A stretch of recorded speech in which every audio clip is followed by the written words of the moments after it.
all of us. So I will end where I began. We might all come from different places, but we share many of the same experiences. So to all of those who came here today unsure of whether or not this is where you belong, I want to say that you do. No matter if you had all the right words to say, no matter your race, religion, gender identity, or status, no matter even if you disagree with me on a couple of things, if you are willing to fight for someone you don't know, you are welcome here.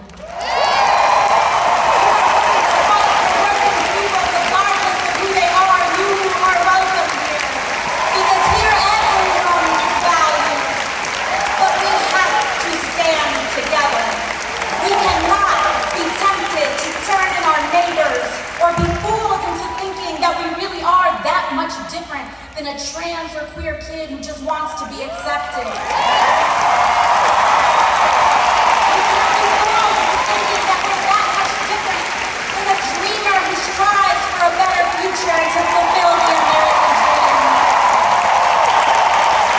Hate is a trap that sinks us all, and it is standing together without exception to reject division. That is the only way that we can win. So I hope you see that this movement is not about partisan labels or purity tests, but it is about class solidarity. The thousands of you who came out today to stand together and say our lives deserve dignity and our work deserves respect.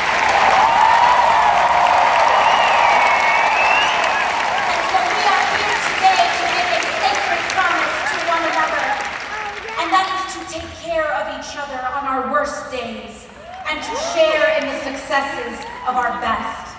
Thank you, Salt Lake City.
mentioned a moment ago that we were in LA yesterday and we had 36,000 people out.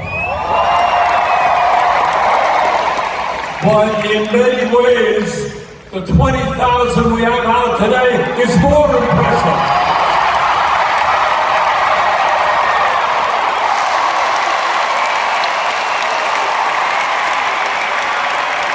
And we're here in so-called conservative Utah. Tomorrow, we're going to be in Idaho. Because we believe that in every state of this country, people are prepared to stand up and fight back. Now, I want to say a word about my daughter. I want to say a word about Alexandria and why what she's doing is so important. And here's the story. 6 years ago,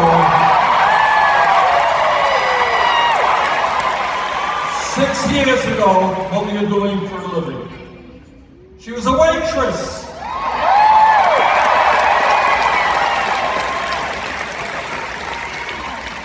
But she looked around her and she saw a society that was fundamentally unjust and in many ways ugly to the people in the community in which she lived, New York City. She stood up and took on one of the most powerful people in the House of Representatives.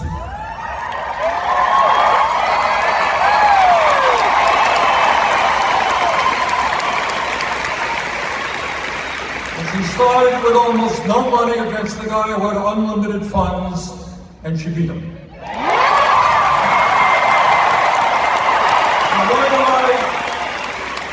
why do I tell you that story? It's not just to talk about Alexandria. The point that I am making is that in this arena of 15,000 people, there are hundreds of Alexandrians. There are hundreds of Alexes and Joes and Marys and Cynthias.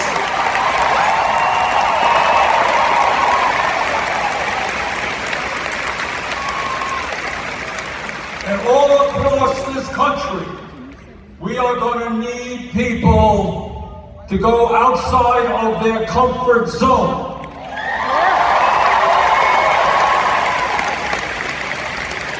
Because the establishment, man, they are smart. They are so smart.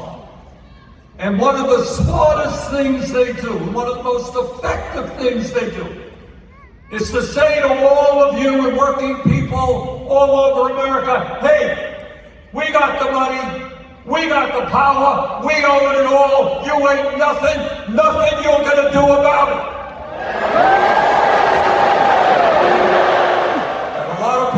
Sit back and they say, what am I going to do? Can't do nothing.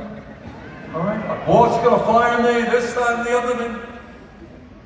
And that is the mindset we have got to break through. Yes.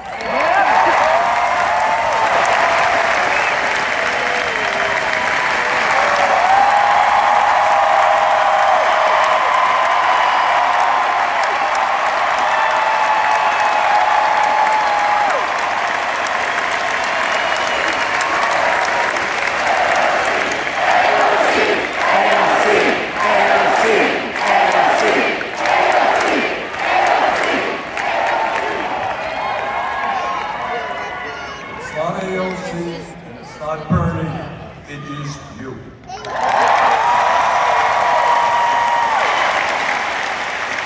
We don't need leaders, we need a mass movement of millions of people.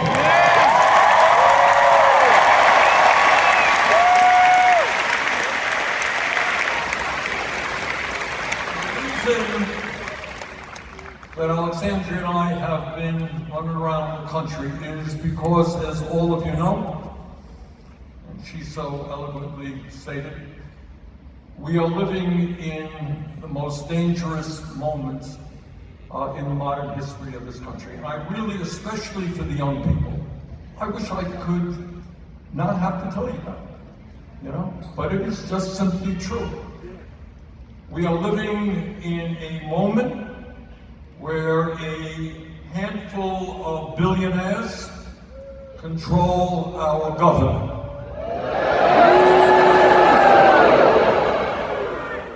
You know, for many years I have been talking about oligarchy in America, and people say, well, you know, Bernie is just giving a speech.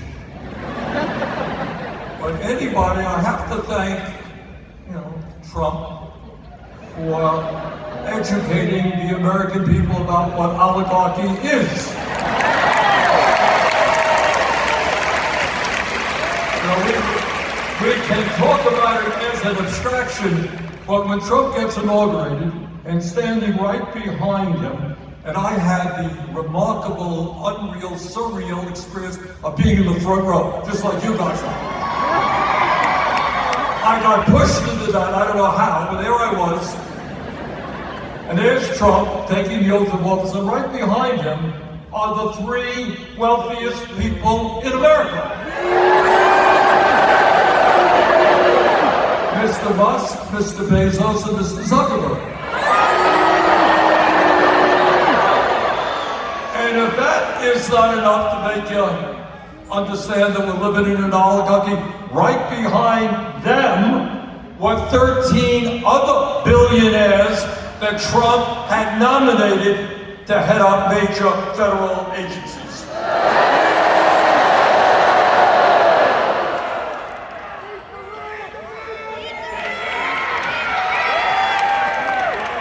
And then it's not only that we are living in an oligarchy and have a government of billionaires. I mean, that's bad. You know, I was thinking recently, I wish that I had been a better student in the 6th grade of American history. But I remember, and many of you will remember, Abraham Lincoln in 1863 in Gettysburg. Remember what he said? That's what he said.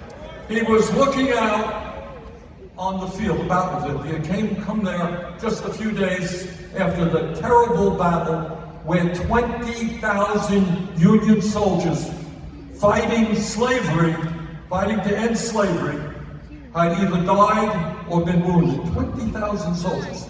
And he looked out on that field. And this is what he said. He said that we here highly resolve that these dead shall not have died in vain.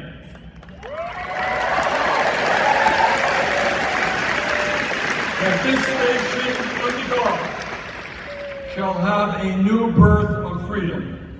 And then remember what he said? And that government of the people